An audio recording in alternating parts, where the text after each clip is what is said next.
እንገናኛለን። ዛሬ ዝም ልልህ እችላለሁኝ ያውም እሷ ስላለችና እሷ ስላረጋጋችኝ ማለት ነው። ተረዳኝ። ጫፎን የማየት መብት የለህም አይደለም የመንካት ማለት ነው። አንዳንድ ጊዜ የሰው ልጅ ዝም ሲል ማለት ነው ወይ ተፈርተ ወይንም የሆነ ነገር አይደለም ክብር የሚባል ነገር አለ። እሺ ማንም ሰው ማንነቱ ስመጣበት ማንም ዝም ሊልህ አይችልም። ኦኬ ስለ ልጅ አስበህ ከሆነ ምክር ካለ በሰላማዊ መንገድ ቴክስት መጣፍ ትችላለህ፣ እኔን ማውራት ትችላለህ። እሷንም ፍቃደኛ ከሆነች ለሱ ማውራት ትችላለህ። ከዛ ውጪ ግን አንተ ባህር ደስቷን የምታስገድድበት መብት የለህም። ልዑልን በ24 ሰዓት ባትመልስ ሄርሜላም ጋር ሆነ ማንኛውም ሰው ጋር አንተም ጋር ሆነ የሚደርስባችሁን ነገር የሆነ ነገር ሆንኩኝ እንደዚህ ሆንኩኝ ስሞታ እየመጣችሁ ልክ ነው ራሳችሁ የምታዩት 24 ሰዓት ሰተናችሁ ማለት ነው። 24 ሰዓት አይደለም እኔ 40 ሳምንት አልመልስም። እስኪ ምን ታመጣ ነው? ቤታችሁን በስነ ስርዓት መኖር አፈልጉ ማለት ነው። መጨነቅ ከፈለግሽ ሌላ ሰፈር መቀየር የትም ብትገቢ ኢትዮጵያ ተባብናት ቤት ያስገብቻ ኖርሃል። ወርቆ ፍረሽ ብትኖሪ ቤት ያስገብቻ ኖርሃል። ትሰማኛለህ? ምንም አታረገኝም። ትሰማኛለህ? አይደለም ምትኖሪ ቆይ አይደለም ቆይ በተባይ ተናወራው ነው ለፈልግ ማለት ይችላል። ቆይ አብርሃም ተው እንደዛ ታድርግ እኮ እየነገርኩህ ነው። እኔም አንተ ላይ እጅ ማንሳት አልፈልግም። ይሄ የሆነ የህፃን ስራ የምትሰራውን ነገር ታቆማለህ። ማን ስለሆንክ ነው የምታስፈራራት? እግዚአብሔርን ሰበብ ትሆንብኛለህ። ስነ ስርዓት ይኑርህ። ይሄው እንደፈለክ አብርሽ እንደፈለክ አድርግ። ተው ቆይ አብርሃም ምን ነገር ሁሉ የማታመጣው ነገር ነው።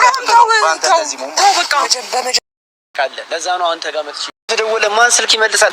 እናንተ እንኳን መጣችሁ እኮ ይበላት ተያው እኮ ነው ያላችሁት። የትኛው ሰው ተረድቶ ለየትኛው ሰው ነው እኛ እንደዚህ የምንለው? ልጁ እኔ ጋር አይደለም። እኔ በጣም ግራ የተጋባሁበት ነገር ዳኒ ነገሮችን ከማብረድ ይልቅ ለምንድን ነው እንደዚህ የሚያባብሰው? በጣም ከባድ ነው። የት እንዳለ ግን አንተ ታውቃለህ፣ አብርሃምም የት እንዳለ ታውቃለህ። ለዛ ነው አንተ ጋር መጥቼ እያወራ ያለው።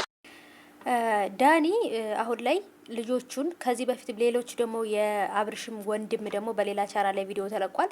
ልጁን ካላሳያችሁን ወይንም አብርሽ ያለበትን ቦታ ካላሳያችሁን እያሉ ነው። አብርሽ ያለው ሄርሜላ ቤት ነው ብላችኋል አይደለ? ስለዚህ ለምንድን ነው እናንተ ሄርሜላ ቤት ሄዳችሁ አብርሽን ማግኘት የከበዳችሁ? ቤቱን ካላሳያችሁን አብርሽ ያለበትን እያሉ ያዙን ልቀቁን እያሉ ነው። አብርሽ ሄርሜላ ቤት ነው ብለዋል። ስለዚህ ሄርሜላ ቤት ሂዱና አብርሽን ፈልጉት። ለምንድን ነው ሰው የምታስጨንቁት? በጣም ጓደኛ ነበር።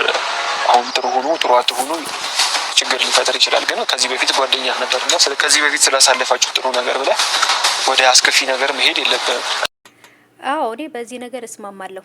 ዳኒ ማለት ነው በሁለቱ መሀል ገብተክ ልጁን አብርሽ እንዲመልስ ማድረግ አለብህ። ነገሮችን በጊዜ ለመፍታት መሞከር እንጂ አንተ ነገሮችን ሰዎችን እያስፈራራችሁ የአብርሽን ቦታ ካላሳያችሁን እያላችሁ ነገርን ማበላሸት የለባችሁም። ሩታ ራሱ አሁን ላይ ልጁ ስለጠፋባት በጣም ስሜታዊ ሆና ሰዎችን በጣም እያስጨነቀች ነው። እሺ እንቀጥል። ማገናኛት አሁን ከቻልክ እሱን ብታደርግልኝ ደስ ይለኛል። እኔ እኮ አሁን ያወኩትን ሁሉ የመናገር ግዴታ የለብኝም። አለብህ እንጂ ለምንድን ነው? ይሄ እኮ ወንጀል ነው ልጁ እየሰራ ያለው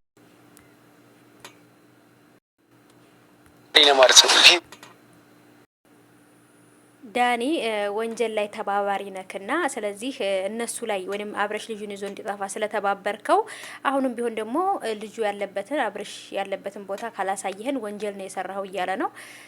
እስቲ እንግዲህ እኔ ዳኒ ሌላ እርምጃ እየሄዳችሁ እንደሆነ ሰምቻለሁ።